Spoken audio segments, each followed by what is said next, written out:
man. What's up, Scott? Did we start recording? I think we did. Yeah, it's recording. Yeah. Hey, Joe. Good to see you. We're Good so to see mellow you. right now. Yeah. Hey, Joe. It is. It feels kind of mellow. Yeah, it does. Yeah. We are March 31st. This will probably come out not on April Fool's Day, April 2nd. And no joke, we spent a few hours on Monday with Allegiant Vets, a fantastic organization, 500 plus veterans. Many of them active duty. Are they all active duty? I think they're all Most of active them are duty. active duty. There's a few that are out, Okay. but majority, I would say, out of the 500 something, probably like 450 are active. Yeah. So they're in a skill bridge program, interns, and we get a chance to help them think about their transition. And obviously, most of the conversation around career transition, military transition, is around things like resume and LinkedIn, and we don't touch that. Or I should say, we don't fully dive into that. We think there's something that goes in front of that, which is Vector Accelerator. So, just your thoughts, Joe, on this most recent. I think this is the maybe 7th or 8th time we've done this live once a month with this crew, and I think it's fantastic. So, what was your thoughts from this week? Yeah, it's amazing that we get to do this. First of all, I think a lot of them, when they start hearing you, specifically you, because you usually launch the program, and I love how you set the tone. And I think in their mind, what you were saying about LinkedIn and resume and all that, they're kind of expecting that. Mm-hmm. That's the show. Yeah. But then when you start talking, you share stories, and you talk about trying to find who you are outside of the role, which for many of them, it's like pumping the brakes really hard. Yeah. So much so that they start thinking about their own story, and it might be natural to go into IT, or it might be natural to stay in the aviation industry because that's what they did on a carrier. But then they start thinking about, man, maybe I don't want to do that, and it's that little switch that they don't get anywhere else. They get it in Vector. It's awesome to see it. You can almost see the aha moments. And if you don't see it, you see the chat where on the side, when we're doing this live, there's a whole bunch of back and forth, sometimes jokes, typical military stuff, right?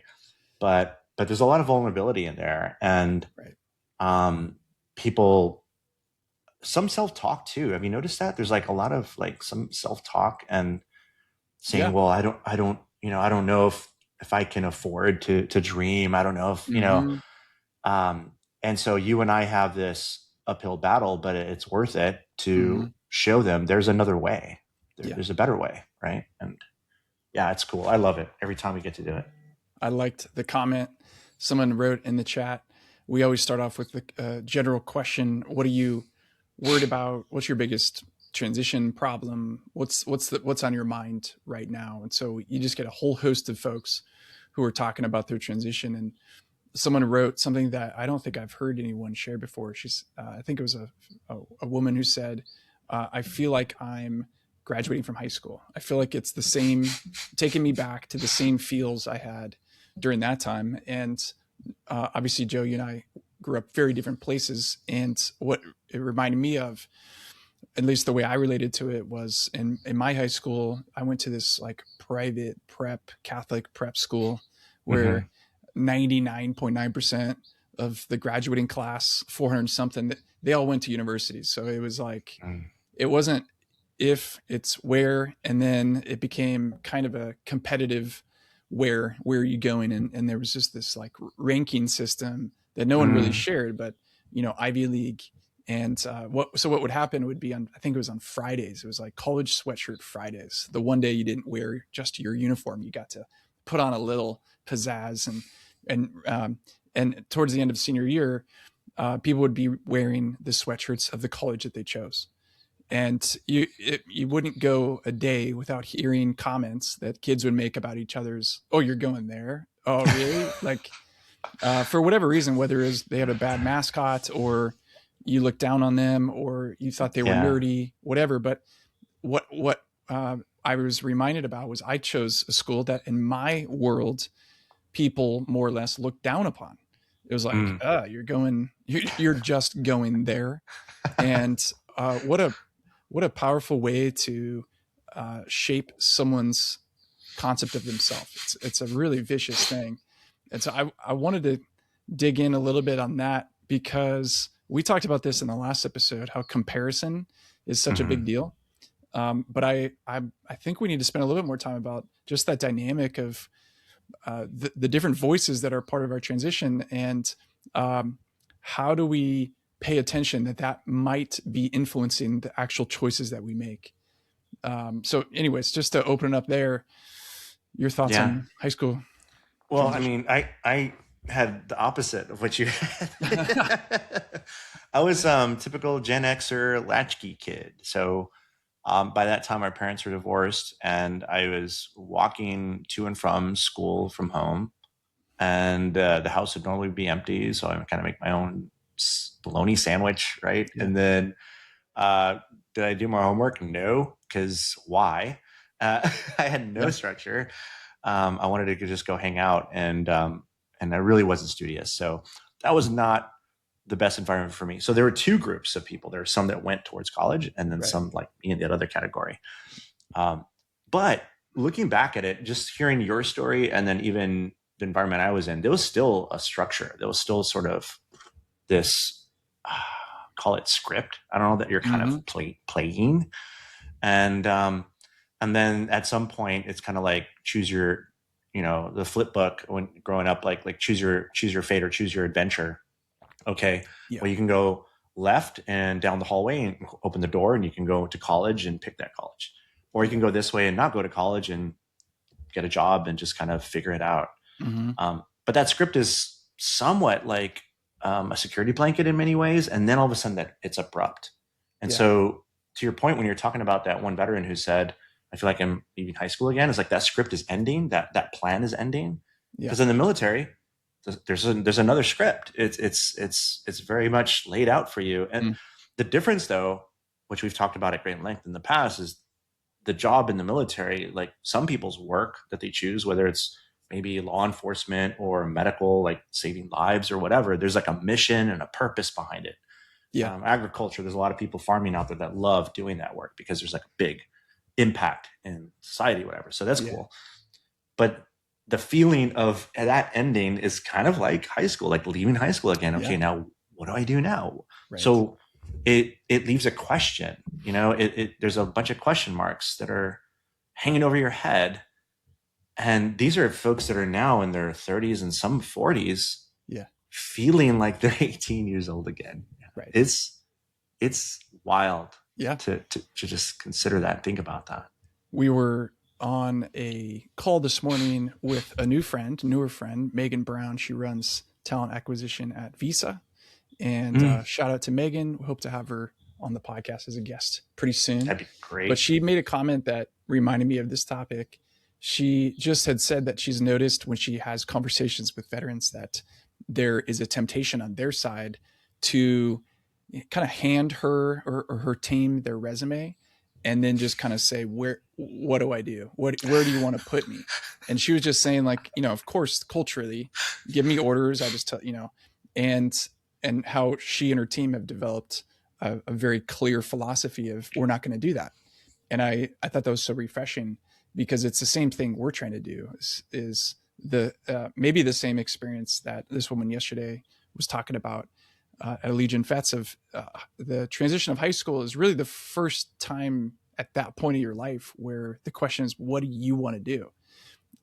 Obviously there's a script there based on where your culture and your family, but it is like, for real, what do you want? Even my daughter, who's a junior, we're going on a college trip next week. And the also biggest, your court. The challenge is, the question for her is, what do you want? Where do you want you to go with your life? And obviously that's so different than tell me what to do. Tell me what's next.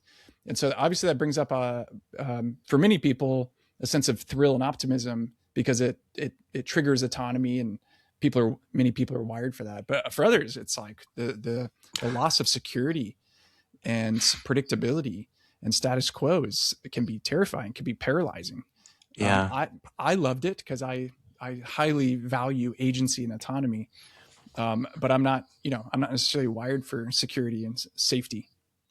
Yeah, and that's okay because I think it's the same thing with military folks too. There are some that will transition well and they'll jump right into Yeah. something and it's not an issue. We're kind of working with the majority that Yeah. do have this sense of anxiety. They don't address it though. They just go right past it. They push it down, suppress it, and go right into a job. And they're like, okay, now I'm doing the civilian thing. Yeah. Does this tie look right? Whatever. I Mm-hmm. don't know. Um, but the difference with, and it's funny because I'm thinking about this woman who said that Mm-hmm. yesterday about high school. Man, you think about yourself, Scott, at 18, and then think of yourself as a third, your Mm-hmm. age now. Like imagine you're exiting the military. How much experience in leadership and getting stuff done Yeah. and getting your teeth kicked in, but then also finding a way out to succeed in that thing that you were Right. doing, or like there's so much story there. Yeah. It's Yeah. not the same. It's clearly so. It's one thing to okay, I understand the feeling you have, but Yeah. tell me what you did in the military. Tell me Right. how you did it in the military. Tell me how you survived that one thing that was really difficult, but you found Mm-hmm. a solution. Yeah. When you start getting into all those stories, that's when the person's sort of like they start shifting in their seat a little bit, Uh-huh. realizing, man, I actually have a lot to contribute. I Right. actually just need to find the right environment. And Yeah. so, hey, people at Visa or whoever company, Uh-huh. name the company, what is it about you in your company and organization? What's your mission? What are you trying to achieve? Right. And it's having these personal, real, human connection conversations Yeah. versus flicking a resume and hoping it sticks to Right. something. That's Someone pick uh me. Pick yeah. this resume and put it to work and relieve my anxiety. We're not picking Um, dodgeball teams right now. Like, okay, the yeah. tall kid, no, it's not. It's not what Yeah, we're it's true. doing. Yeah. Yeah. Long arms.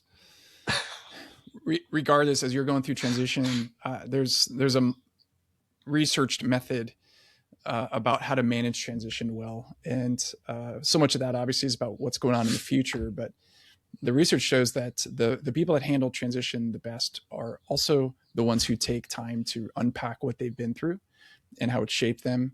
And a part of that might be to do some work emotionally, potentially grieve things, which is an emotional process of recalling what you've been through and allowing yourself to feel what you didn't feel at the time or didn't have the space to, or maybe the language to.